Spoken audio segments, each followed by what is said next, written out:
Hello everyone, welcome back to my YouTube channel. आज हम discuss करने वाले हैं एसिड और बेस की केमिकल प्रॉपर्टीज़। एसिड बेस के रिएक्शन देखेंगे सबसे पहले मेटल के साथ। एसिड जब मेटल के साथ रिएक्ट करता है तो प्रोडक्ट में फॉर्म होता है सॉल्ट एंड हाइड्रोजन गैस। यहाँ पर हमने रिएक्शन भी लिया है। एसिड हमने लिया है hydrochloric acid and metal is zinc. जब एसिड मेटल के साथ रिएक्ट करता है तो क्या बनता है, सॉल्ट एंड हाइड्रोजन गैस। तो यहाँ पर जब ये HCl और जिंक आपस में रिएक्ट करेंगे तो यहाँ पर फॉर्म होगा zinc chloride and hydrogen gas. Then base जब मेटल के साथ रिएक्ट होता है तो भी हमें सॉल्ट और हाइड्रोजन गैस मिलता है। तो यहाँ पर हमने बेस लिया है sodium hydroxide and metal is zinc. जब सोडियम हाइड्रोक्साइड जिंक के साथ रिएक्ट करेगा तो यहाँ पर फॉर्म होता है sodium zincate and hydrogen gas. अभी यहाँ पर देखिए, यहाँ पर ये जो हाइड्रोजन गैस प्रोड्यूस हो रहा है, ये हमें कैसे पता चलेगा कि सच में हाइड्रोजन गैस रिलीज हो रही है या नहीं हो रही है। तो इसके लिए हम टेस्ट करते हैं, टेस्टिंग ऑफ H2 गैस। यहाँ पर हमने लिया है एक टेस्ट ट्यूब। टेस्ट ट्यूब में हमने ले लिया है जिंक एंड HCl। अभी यहाँ पर हमें क्या करना है कि ये जो टेस्ट ट्यूब का माउथ है, यहाँ पर हमें एक जलती हुई माचिस की तीली रखनी है इस तरीके से। तो जब ये जो हाइड्रोजन गैस निकलता है, ठीक है, तो ये यहाँ पर क्या होगा, जब यहाँ पर हम जलती हुई माचिस की तीली लेकर आएंगे इस टेस्ट ट्यूब के माउथ के इधर, तो जो हाइड्रोजन गैस निकल रहा है, ठीक है, जो हाइड्रोजन गैस है वो एक पॉप साउंड के साथ बर्न होगा। Hydrogen gas burn with a pop sound, एक पॉप साउंड का आवाज़ आएगा। उसका मतलब क्या है कि हाइड्रोजन गैस रिलीज हो रही है। तो इस तरीके से हम हाइड्रोजन गैस की टेस्टिंग करते हैं। Next is reaction with metal carbonate and metal hydrogen carbonate. अब हम एसिड बेस के रिएक्शन किसके साथ देखने वाले हैं, मेटल कार्बोनेट और मेटल हाइड्रोजन कार्बोनेट के साथ। जब एसिड मेटल कार्बोनेट या फिर मेटल हाइड्रोजन कार्बोनेट के साथ रिएक्ट करता है तो प्रोडक्ट में बनता है salt, carbon dioxide and water. यहाँ पर देखिए रिएक्शन, सबसे पहले हम एसिड की रिएक्शन करवाएंगे मेटल कार्बोनेट के साथ। तो यहाँ पर हमने एसिड ले लिया है HCl, that is hydrochloric acid, और यहाँ पर हमने मेटल कार्बोनेट लिया है सोडियम कार्बोनेट। तो जब हाइड्रोक्लोरिक एसिड की रिएक्शन करवाएंगे सोडियम कार्बोनेट के साथ तो यहाँ पर क्या मिलने वाला है, salt, carbon dioxide and water. यहाँ पर मिला है sodium chloride, carbon dioxide and water. Then अब हम एसिड की रिएक्शन करवाएंगे मेटल हाइड्रोजन कार्बोनेट के साथ। यहाँ पर हमने एसिड ले लिया है hydrochloric acid and metal hydrogen carbonate हमने लिया है सोडियम हाइड्रोजन कार्बोनेट। तो जब इन दोनों की रिएक्शन होगी तो प्रोडक्ट में बनेगा sodium chloride, carbon dioxide and water.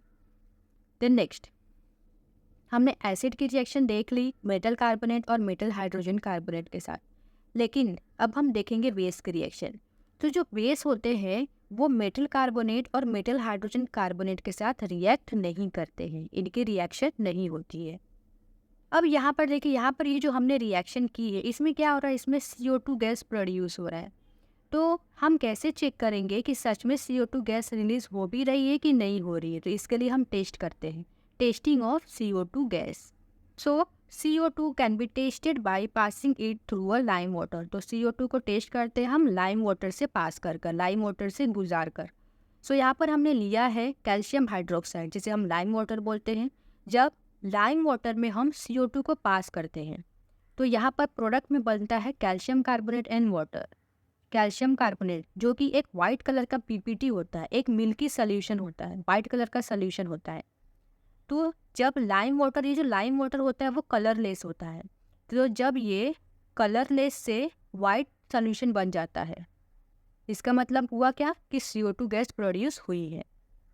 Alright, जब ये जो कलरलेस सोल्यूशन है, ये जो लाइम वाटर है, ये जब इसमें हम CO2 को पास करते हैं तो हमें क्या मिलता है, हमें एक वाइट कलर का सोल्यूशन मिलता है, एक मिल्की सोल्यूशन मिलता है। तो इसका मतलब होता है कि CO2 गैस रिलीज हुई है। अभी जब इसमें हम एक्सेस में क्या करेंगे, CO2 को पास करेंगे। जब यहाँ पर इसमें हम एक्सेस में CO2 को पास करते हैं, मतलब ज़्यादा क्वांटिटी में CO2 को पास कर रहे हैं, तब क्या होता है कि ये जो वाइट कलर का सोल्यूशन बना था, जो मिल्की सोल्यूशन था, ठीक है, वो क्या होता है, उसका मिल्कीनेस क्या होता है, डिसअपियर हो जाता है, गायब हो जाता है, वो फिर से कलरलेस हो जाता है। यहाँ पर क्या बनता है, कैल्शियम बाइकार्बोनेट, जो कि कलरलेस सोल्यूशन होता है। Then next is reaction of acid and base with each other. अब एसिड बेस के रिएक्शन देखेंगे, आपस में एसिड बेस कैसे रिएक्ट करते हैं और प्रोडक्ट क्या बनता है। तो जब एसिड बेस के साथ रिएक्ट करता है तो फॉर्म होता है सॉल्ट एंड वाटर। तो यहाँ पर एसिड हमने ले लिया है hydrochloric acid and base is sodium hydroxide. जब दोनों आपस में रिएक्ट करते हैं तो बनता है सोडियम क्लोराइड एंड वाटर। अब ये जो रिएक्शन होती है इसे हम बोलते हैं न्यूट्रलाइजेशन रिएक्शन। अब एसिड की रिएक्शन देखेंगे मेटालिक ऑक्साइड के साथ। तो जो मेटालिक ऑक्साइड्स होते हैं वो बेसिक नेचर के होते हैं। बेसिक नेचर के होते हैं तो जब एसिड बेस के साथ रिएक्ट करेगा तो क्या फॉर्म होता है, सॉल्ट एंड वाटर। तो यहाँ पर भी प्रोडक्ट में हमें सॉल्ट एंड वाटर मिलेगा क्योंकि मेटालिक ऑक्साइड बेसिक नेचर के होते हैं। तो यहाँ पर हमने लिखा है एसिड जब मेटालिक ऑक्साइड के साथ रिएक्ट करते हैं तो सॉल्ट एंड वाटर बनता है।